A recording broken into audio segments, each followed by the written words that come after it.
নমস্কার, আমি প্রত্যয় নতুন ভিডিওতে স্বাগত। আজকে এই ভিডিওতে পুষ্পা 2 নিয়ে কতগুলো স্টেটমেন্ট, কতগুলো পয়েন্ট আপনাদের সামনে রাখবো। হয়তোবা এই ভিডিওটা স্পয়লার হতে পারে। সুতরাং যারা পুষ্পা 2 এখনো দেখেননি এই ভিডিওটা থেকে ১০০ হাত দূরে থাকবেন। আমি কিন্তু পুষ্পা 2 দারুণ এনজয় করেছি।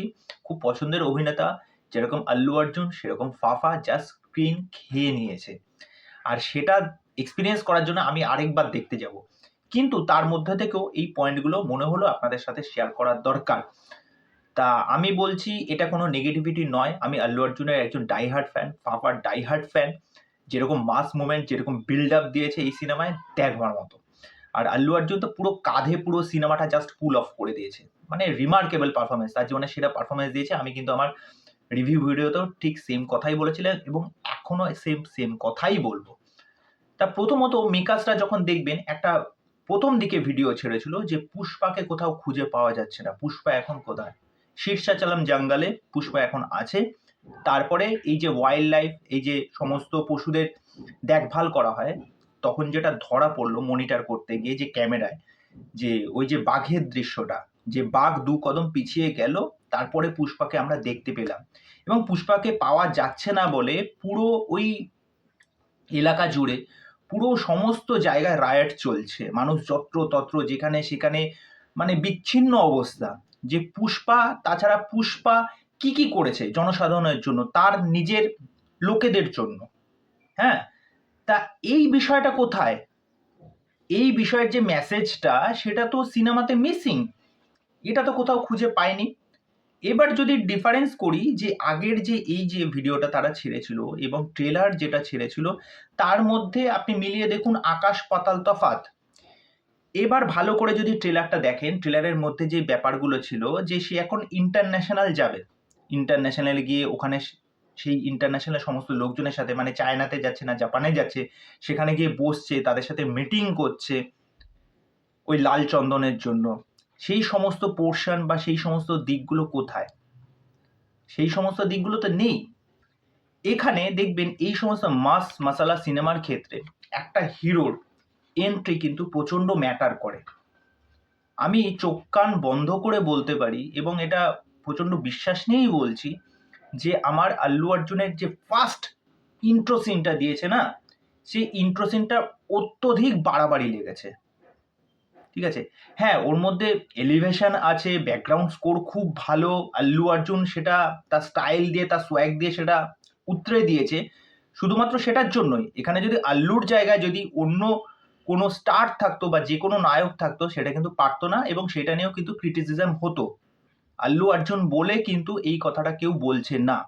আপনি দেখবেন সিনেমাটা দেখতে গিয়ে মানে যখন সে লাফাচ্ছে একটা জায়গা থেকে একটা জায়গায় যখন লাফাচ্ছে, এটা মনে হচ্ছে এটা অত্যধিক হচ্ছে, মানে বেশি উড়ছে।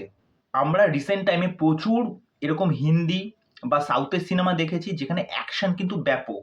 যেটা আপনার রজনীকান্তের সিনেমা বলুন বা থালাইপতি বিজয়ের সিনেমা বলুন বা সালারের ফাইট সিকোয়েন্স দেখুন, যেখানে হ্যান্ড টু হ্যান্ড কি অ্যাকশন ছিল। ঠিক আছে? কিন্তু এখানে যে উড়ছে এই ব্যাপারটা যেন অত্যধিক করছে। একটা তো মিনিমাম লিমিট থাকা দরকার। আজকে তাকে ঝুলিয়ে দিয়েছে, যেই সিনটা কিন্তু ট্রেলারেও আছে একটা পোর্শনে, যে ওকে ঝুলিয়ে দিয়েছে। এবার ও ওখান থেকে যখন পড়ছে, একটা লজিক্যাল গ্রাউন্ড থেকে আপনি ভেবে দেখবেন যে এটা কখনো হওয়া পসিবল। আমি ওই জায়গাটার ফাইট সিনটা এক ফোঁটাও বিশ্বাস করতে পারছি না। এবার চলে আসি একদম ক্লাইম্যাক্সে, যে একটা ফাইট সিকোয়েন্স আছে। আপনি ক্লাইম্যাক্সের ফাইট সিকোয়েন্সটা জাস্ট দেখবেন।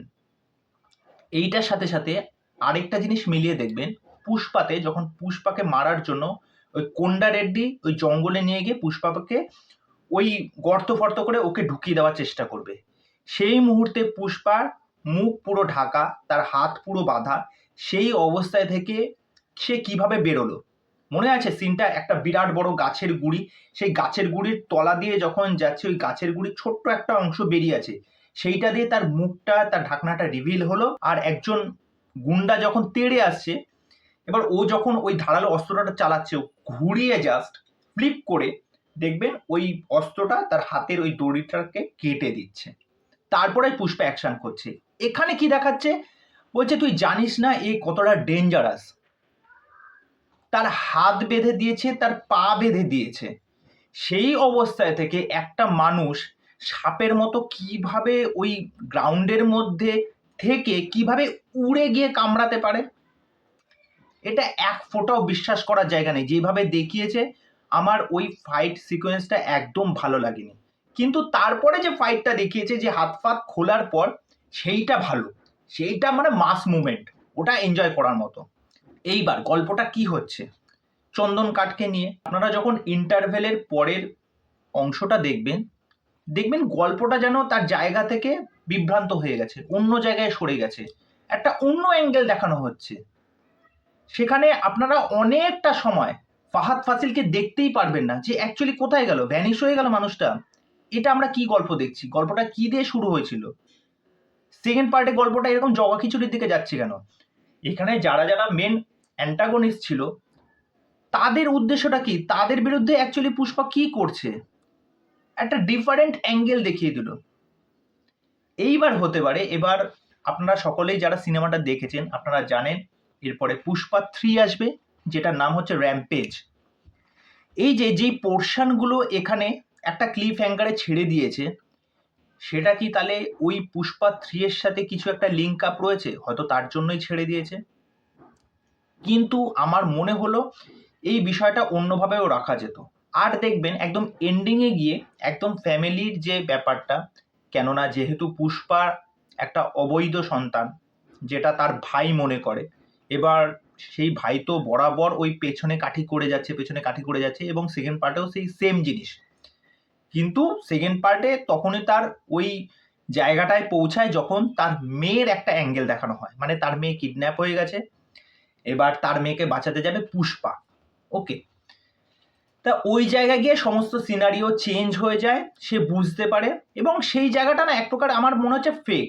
আজকে তোমার মেয়ে বিপদে পড়েছে বলে আজকে তুমি যাকে গালিগালাজ করছো, যাকে অপছন্দ করছো, আজকে তুমি তারই সাহায্য নিচ্ছ, দেখাচ্ছ একদম 2 সেকেন্ডের মধ্যে গলে গেলে যে হ্যাঁ তুই আমার ভাই, আমি তোর সমস্ত কিছু মাফ করে দিয়েছি। মানে এইগুলো জাস্ট ন্যাকামি, মানে ওই জায়গাটা আমার মনে হচ্ছে না। কিন্তু পুষ্পার যে ব্যাপারটা, যে পুষ্পা জানে পুষ্পা পিতৃ পরিচয় পায়নি, তাকে কেউ মান্যতা দেয়নি, ও নিজের দমে সমস্ত কিছু করেছে, ওর বউ তাকে সমস্ত জায়গা থেকে ওকে সাহায্য করেছে, ওর পেছনে দাঁড়িয়েছে, যে কোনো কারোর বিরুদ্ধে লড়েছে। ওকে, তা সেই লজিক্যাল গ্রাউন্ড থেকে দেখতে গেলে ওর যে ভাইয়ের ব্যাপারটা আমার কেমন ফেক ফেক লেগেছে, এইটা একটা বিষয় গেল।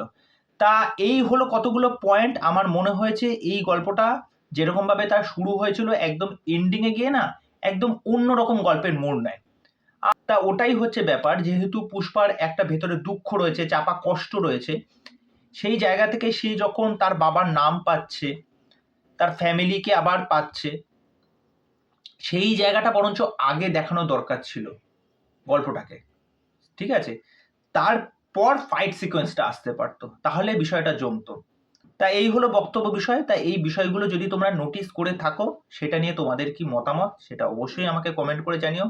তা চলো আজকের ভিডিও এখানেই শেষ করছি, পরবর্তী ভিডিওতে আবার দেখা হবে। আর চ্যানেলে এসে চ্যানেলটাকে সাবস্ক্রাইব করে দিই, এইভাবে সাথে থাকো, পাশে থাকো। বাই।